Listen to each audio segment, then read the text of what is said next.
एक तरफ है इंजीनियर रशीद, दूसरी तरफ है उमर अब्दुल्ला, एक तरफ है सजाद लोन और दूसरी तरफ है फयाज़ मीर। जी हाँ, नेशनल कॉन्फ्रेंस की अगर बात करें तो उन्होंने उमर अब्दुल्ला को फील्ड किया है। पीपल्स कॉन्फ्रेंस की बात करें तो उन्होंने सजाद लोन को, अवामी इत्तेहाद पार्टी ने इंजीनियर रशीद को और पीडीपी जो कि मेन पार्टी है उन्होंने फयाज़ मीर को। बारामूला में होने जा रही है अभी तक की सबसे टफेस्ट फाइट पार्लियामेंट्री इलेक्शन के लिए। 20 मई को इलेक्शन होने वाले हैं और 4 जून को रिज़ल्ट होगा। तो इस वीडियो में हम बात करेंगे बारामूला में आने वाले इलेक्शंस पे। और इस सेगमेंट का जैसे कि आप सबको पता होगा नाम रखा है हमने जस्ट इलेक्शंस। मैं हूं जमशीद। अस्सलाम वालेकुम वरहमतुल्लाहि वबरकातुहू। दोस्तों, जैसे कि आप सबको पता ही है कि बारामूला में 5th फेज़ के इलेक्शंस 20 मई को होने वाले हैं और इसमें जैसे कि मैंने पहले भी बताया 4 दिग्गज खिलाड़ी फील्ड में आ चुके हैं। नेशनल कॉन्फ्रेंस की बात करें तो उन्होंने एक सरप्राइज़ पैकेज दिया है नॉर्थ कश्मीर को। उन्होंने अपने फॉर्मर चीफ मिनिस्टर जो रह चुके हैं नेशनल कॉन्फ्रेंस के उमर अब्दुल्ला, उनको फील्ड किया है। और उसके बाद अगर हम पीपल्स कॉन्फ्रेंस की बात करें तो बीजेपी पीडीपी लेड गवर्नमेंट में मिनिस्टर रह चुके सजाद लोन नॉर्थ कश्मीर के पार्लियामेंट्री इलेक्शंस के लिए अपना नॉमिनेशन फिलअप किया है उन्होंने।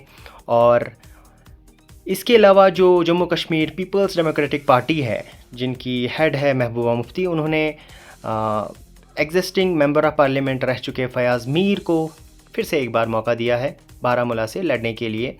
और कहानी में ट्विस्ट तब आया जब एक वाइल्ड कार्ड एंट्री हुई और जिसने पूरे सोशल मीडिया पे बवाल मचा रखा है अभी तक। उनका नाम है इंजीनियर रशीद। और इंजीनियर रशीद जो कि आप सबको पता ही होगा इस वक्त अक्यूज़ड है कुछ केसेस में, जिसकी वजह से वो 2019 से तिहाड़ जेल में बंद है। उन्होंने अपना नॉमिनेशन फिलअप किया और उनका नॉमिनेशन जो है एक्सेप्ट भी हुआ और उनके लिए उनके बेटे अबरार रशीद जो है कैंपेनिंग कर रहे हैं। वहीं पे देखा जाए तो इंजीनियर रशीद के आने से थोड़ा सा पॉलिटिकल सिनेरियो जो है वो चेंज हो चुका है। हमने पूरा इस वीडियो में आपके लिए एक इन्फॉर्मेटिव सेगमेंट लाया है कि क्या पॉलिटिकल कोर्स रह सकता है और किस तरफ लहर जा सकती है। क्या नेशनल कॉन्फ्रेंस बाजी मारेगी या सजाद लोन इस बार मेंबर ऑफ पार्लियामेंट बनेंगे? क्या इंजीनियर रशीद जो कि इस वक्त तिहाड़ जेल में बंद है वो मेंबर ऑफ पार्लियामेंट बनेंगे या पीडीपी के Fayaz Mir member of parliament बनेंगे? फ़िलहाल के लिए अगर हम बात करें और भी कैंडिडेट्स हैं लाइन में, लेकिन जो टॉप 4 हैं उनके बारे में हमने थोड़ा सा एनालाइज़ किया है। बारामूला इलेक्शंस का पूरा पॉलिटिकल सिनेरियो समझने के लिए इस वीडियो को आप एंड तक देखें, क्योंकि हमने पूरी रिसर्च करके ये वीडियो बनाया है। और आई होप ये वीडियो देख के आप खुद भी डिसाइड कर पाएंगे कि इस वक्त टिल नाउ ये लहर किस तरफ जा रही है। बाकी रिज़ल्ट जो है 4 जून को आएगा और उसी दिन हमें पता चलेगा कि ये जो हजूम थे क्या ये वाकई में इन लीडर्स के लिए लॉयल हजूम था या फिर ये बस लोग अपना टाइम पास कर रहे थे। तो आइए देखते हैं ये पूरा वीडियो। और वीडियो पसंद आए तो वीडियो को लाइक कीजिए। आप अपने कुछ ओपिनियन रखना चाहते हैं तो कमेंट सेक्शन में आप कमेंट कर सकते हैं। तो चलिए शुरू करते हैं political scenario of Baramulla election. Baramulla parliamentary constituency में नेशनल कॉन्फ्रेंस, पीपल्स कॉन्फ्रेंस और इंडिपेंडेंट कैंडिडेट इंजीनियर रशीद के बीच में एक टाइट फाइट होने वाली है। इलेक्शन कमीशन ने ऑलरेडी अनाउंस कर दिया है कि वोटिंग जो है 5th फेज़ की 20 मई को होगी और रिज़ल्ट जो आप सबको पता होगा कि 4 जून को आएंगे। नेशनल कॉन्फ्रेंस ने former chief minister Omar Abdullah को फील्ड किया है, जबकि former minister in the BJP PDP coalition government Sajad Lone जो कि पीपल्स कॉन्फ्रेंस की टिकट से कॉन्टेस्ट कर रहे हैं। और इसके अलावा पीपल्स डेमोक्रेटिक पार्टी ने फयाज़ मीर को अपना कैंडिडेट बनाया है। कॉन्टेस्ट को इंटरेस्टिंग और कैची बनाता है हमारे नए वाइल्ड कार्ड एंट्री जिसे हम कह सकते हैं लीडर इंजीनियर रशीद। उनका प्रेजेंस जो इंडिपेंडेंट के तौर पर लड़ रहे हैं और जिनकी इलेक्शन कैंपेन उनका बेटा अबरार रशीद चला रहे हैं। पॉलिटिकल ऑब्जर्वर के अकॉर्डिंग अगर हम बात करें तो नेशनल कॉन्फ्रेंस के लिए कॉन्स्टिट्यूंसी रिटेन करना चैलेंजिंग होगा। वो मानते हैं कि ये डायरेक्ट कॉन्टेस्ट है उमर अब्दुल्ला, सजाद लोन और इंजीनियर रशीद के बीच में। इंजीनियर रशीद के बेटे ने एक बहुत बड़ी क्राउड ड्रॉ की है और उनके सपोर्टर्स को ये यकीन है कि उनकी जीत निश्चित है। लेकिन पॉलिटिकल ऑब्जर्वर मानते हैं कि पीपल्स कॉन्फ्रेंस और नेशनल कॉन्फ्रेंस के वोट बैंक को अंडर एस्टिमेट नहीं करना चाहिए। हमारे पास कश्मीर न्यूज़ ट्रस्ट के पास जो अवेलेबल डेटा से पता चला है कि पिछले इलेक्शंस के दौरान इंजीनियर रशीद ने बारामूला से सबसे ज़्यादा वोट्स लिए। कंपेयर की जो उनकी अपनी बेल्ट है कुपवारा डिस्ट्रिक्ट में, वहाँ के मुकाबले बारामूला से इंजीनियर रशीद ने बहुत ज़्यादा वोट्स गेन किए। एक पॉलिटिकल ऑब्जर्वर ने बताया कि पिछले पार्लियामेंट्री इलेक्शंस में इंजीनियर रशीद ने उड़ी, रफ़ियाबाद, बारामूला, टंगमर्ग और संग्रामा के बेल्ट से ज़्यादा वोट्स कैसे लिए। तो उन्होंने कहा कि उस समय पीडीपी में इंटरनल ब्रिकिंग की वजह से कुछ लीडर्स ने ओपनली और अंडर कवर इंजीनियर को सपोर्ट किया था, लेकिन इस बार ऐसा नहीं है। जो एडवांटेज इंजीनियर रशीद को पिछले इलेक्शंस में था, वो इस बार पीपल्स कॉन्फ्रेंस के सजाद उनके पास शिफ्ट हो गया है। उस समय जो डेमोक्रेटिक पार्टी नेशनलिस्ट के चीफ थे गुलाम हसन मीर, उन्होंने ओपनली इंजीनियर रशीद को सपोर्ट किया था, जिसका रिज़ल्ट ये निकला कि टंगमर्ग बेल्ट ने इंजीनियर के लिए लार्ज नंबर ऑफ़ वोट्स जो है फैच किए। लेकिन इस इलेक्शन में जम्मू कश्मीर अपनी पार्टी का पार्ट है, मीर जो है वो जम्मू कश्मीर अपनी पार्टी के पार्ट बन चुके हैं, जो कि पहले ही सजाद लोगों को सपोर्ट कर चुके हैं, जो उनके राइवल्स के लिए एक बहुत बड़ी डिसअपॉइंटमेंट होगी। और जो मेजॉरिटी ऑफ पीडीपी लीडर्स है, जो पिछले इलेक्शन में उनकी पार्टी कैंडिडेट अब्दुल क़य्यूम वानी को सपोर्ट करने के बजाय इंजीनियर रशीद को सपोर्ट कर रहे थे, उन्होंने अल्ताफ़ बुखारी की अपनी पार्टी ज्वाइन कर ली है। सजाद लोन को भी अपनी पार्टी का ओपन सपोर्ट की वजह से एक पॉजिटिव एज मिल रहा है। सिर्फ बशारत बुखारी जो एक पार्टी से दूसरे में स्विच करते रहे हैं, उन्होंने उमर अब्दुल्ला को सपोर्ट किया है। बशारत बुखारी का एक स्ट्रॉन्ग बेल्ट है संग्रामा सेगमेंट में, लेकिन मुज़फ़्फ़र हुसैन बेग और उनके बेटर हाफ, या हम कह सकते हैं उनकी जो शरीके हयात है सफ़ीना बेग, ने भी सजाद लोन को सपोर्ट किया है, और जो कि यहाँ पे थोड़ी सी इक्वेशन जो है चेंज कर सकता है।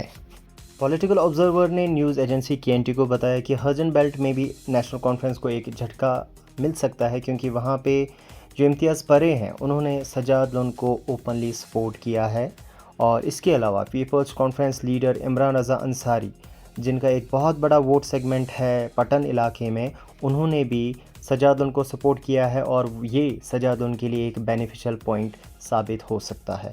अगर रिपोर्ट्स की देखें तो कुपवारा में जो है बहुत सैकड़ों एनसी वर्कर्स जो है वो नाराज़ हो चुके हैं, क्योंकि उनका ये कहना था कि हमारे नॉर्थ कश्मीर के लिए, नॉर्थ कश्मीर से ही कोई कैंडिडेट नेशनल कॉन्फ्रेंस के लिए उठाना चाहिए था, लेकिन उमर अब्दुल्ला के आने से वहाँ पे पार्टी को एक झटका मिल सकता है, क्योंकि ये लोग चाहते थे कि हमें नॉर्थ कश्मीर से ही कोई नेशनल कॉन्फ्रेंस का कैंडिडेट मिले। नेशनल कॉन्फ्रेंस की बात करें तो बांडीपुरा में भी इनकी पोजीशन अच्छी नहीं है, जहां पास्ट राइवल उस्मान मजीद और निज़ामुद्दीन भट्ट ने अपने सपोर्टर्स को सजाद लोन को वोट देने का अपील किया है।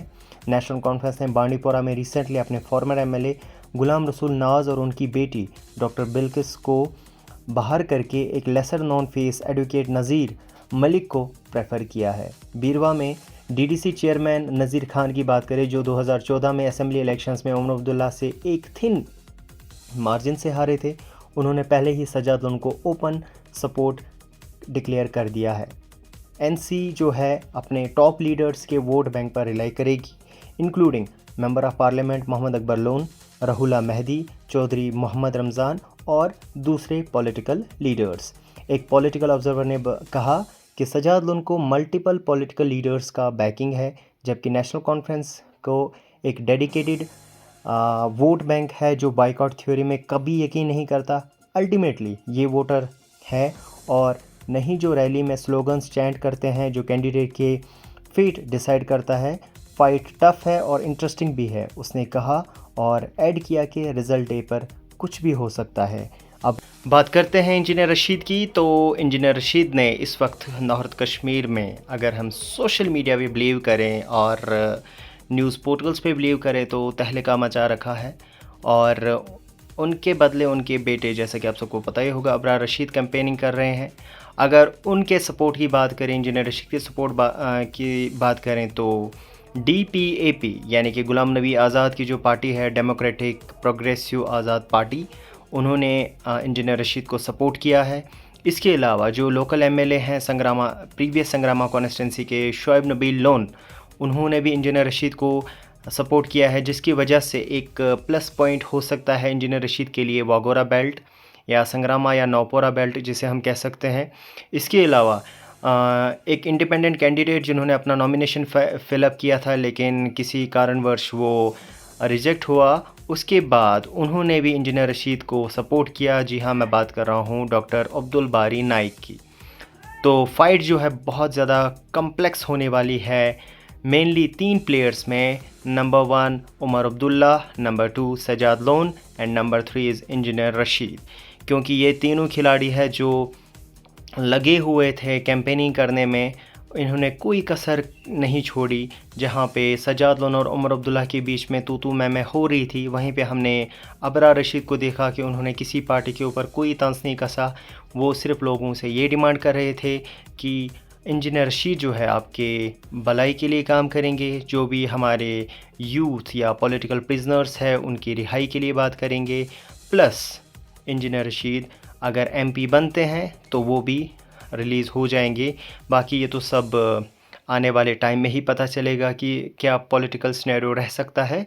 अभी के लिए नॉर्थ कश्मीर में जो कैंपेनिंग है वो ऑलमोस्ट ख़त्म हो चुकी है। 20 मई को इलेक्शंस होने वाले हैं और 4 जून को जो है हमारा रिज़ल्ट डे होगा। वहीं पे हमें पता चलेगा कि बारामूला के लिए नया मेंबर ऑफ़ पार्लियामेंट कौन होगा।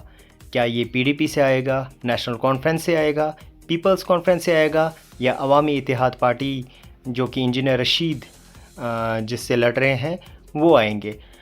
देखते हैं, हम सब इंतज़ार करते हैं 20 मई का जिस दिन वोटिंग होगी, उसके बाद 4 जून का जिस दिन रिज़ल्ट डे होगा, और उसी पे पता चलेगा कि ये जो सोशल मीडिया पे लोगों का हजूम था, जो न्यूज़ पोर्टल्स पे लोगों का हजूम था, वो वोटिंग बॉक्स में कितना जमा हुआ है। At the end of the day it's the vote and it's the result. देखते हैं हम सब 4 जून को। तब तक के लिए मुझे दीजिए इजाज़त। वीडियो पसंद आया हो तो वीडियो को शेयर कीजिए, चैनल को सब्सक्राइब कीजिए, फेसबुक पे देख रहे हैं तो चैनल को फॉलो कीजिए। आज के सेगमेंट में बस इतना ही। अपना ख्याल रखिएगा। अल्लाह हाफिज़। अस्सलाम वालेकुम।